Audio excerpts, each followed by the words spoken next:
Hi, welcome to the Mathemagic channel. Today we look at how we can calculate and understand the difference between simple interest and compound interest. This is in your percentage chapters. If this is something you need to work on, watch the video and let's go.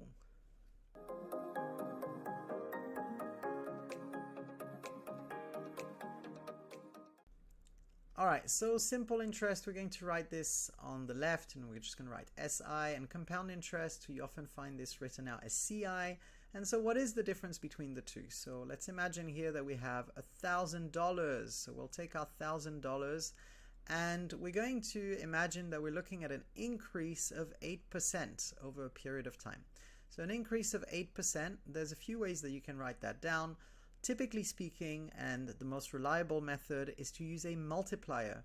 So if we're going to add 8% to 100%, we do 100 plus 8, which is 108. And since it's in percentages, we're going to say times 1.08. And if you're not too sure how to use multipliers, please look at our video, watch our video, which is about multipliers. We've made a video about this. So for the purpose of this video, we're going to use the multiplier 1.08 to signify an increase of 8%.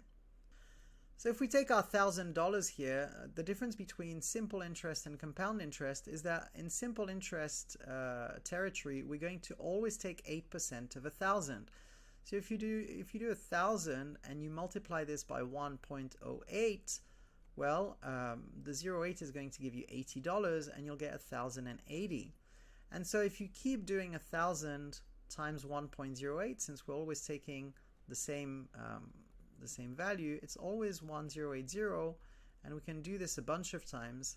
And in the end, if you did this over a period of 3 years, so each time you're taking $80. So really it's the same thing as taking $80 and adding it every single time. So by the end of a 3-year period, you would have added $240. So this is something that you can think about. If we're to say that we're looking at year 1, year 2, and then perhaps year 3, after a period of 3 years, we would have just added 3 times 80, which is $240. So the simpler way to do this when you think of simple interest is actually to think, well, if I've taken 8% 3 times, I could have just done 3 times 8, which is 24, and I could have said that I'm increasing my value by plus 24%. So immediately, instead of taking 8% and repeatedly adding it, we could have increased our multiplier and said, well, instead let's do this. Let's just add 24% right away. So we could have multiplied the initial value by 1.24, and in doing that, we would have got 1,240.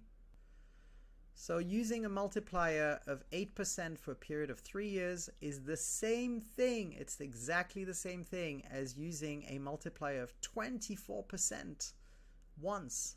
So that you can shortcut these questions by saying, well, if it's simple interest, how many times am I applying it?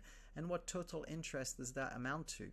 And so hopefully this helps you with any simple interest question. And so how does compound interest differ to that? Well, the compound interest will be still taking 8% of your 1,000 here, but instead of taking 8% of 1,000 again, now we're going to take 8% and increase it with this new value. So we're going to take the 1,080, and of course 8% of 1,080 is bigger than 8% of 1,000. So we're going to have a slightly bigger calculation here. And let's say we wanted to do this for a period of 3 years. We would take this new amount again and multiply by 1.08. So we can't quite say that this is an increase of 24% because it's not, as each time it gets a little bit bigger. So the way that you can think about it here is that initially we had 1,080 and then we went ahead and multiplied that number by 1.08. So this value here is actually not 1,000 anymore, it's 1,080, which is why the whole equation changes. And so without going into the results just right away, you notice that we're doing times 1.08 times 1.08 times 1.08. And so a good shortcut for compound interest calculations is to say that we have 1,000 times 1.08 to the power 3, 1.08 cubed. And that is going to give you the correct answer for compound interest, because you keep multiplying the result by 1.08. It's exactly the same thing as if you were to multiply it by 1.08 to the power 3 for a period of 3 years again. So if we were to use a calculator here and say that this is 1,000 times 1.08, we see that we get 1,080. And if we multiply this result again by 1.08, so notice that 1164 is going to be bigger than 1160, which would have been simple interest. Remember, simple interest would just be 80, 80, 80. So we'd get 80, 160, 240, and that would be the maximum. Whereas here we already have a bigger number, 1166, so there's a notable difference with what we did before.